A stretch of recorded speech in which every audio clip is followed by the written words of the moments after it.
சுப்ஹானல்லாஹ். மிக உயர்ந்த குணத்தில் ஒன்று இது.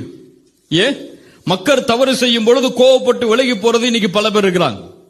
ஒருவர் என்ன ஒரு தப்பு செஞ்சா அவருக்கு நான் 2 தப்பு செய்யணுங்கிற காலம் இது. ஒரு முறை அடிச்சா அவரை 2 அடி அடிக்கணும். நான் இன்னும் ஒரு முறை ஏமாத்தினாரா 3 முறை அவரை நான் ஏமாத்தணும், அல்லது அந்த அளவாவது ஏமாத்தணும் அப்படிங்கிற காலம் இது. அவர் என்ன அப்படிதான் நடந்து கொண்டாரு, நானும் அவர்கிட்ட அப்படித்தான் நடந்து கொள்வேன்னு சொல்லக்கூடிய காலம்.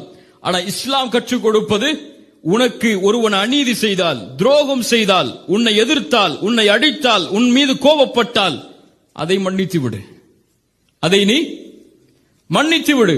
ரசூலுல்லாஹி ஸல்லல்லாஹு அலைஹி வஸல்லம் சொன்னாங்க, சில்மன் கதஅக், உன்னை வெட்டி வாழ்பவனை சேர்த்து வாழ். வஅஃபு அம்மன் ஸலமக், உனக்கு அநீதம் செய்தவனை மன்னித்து விடு.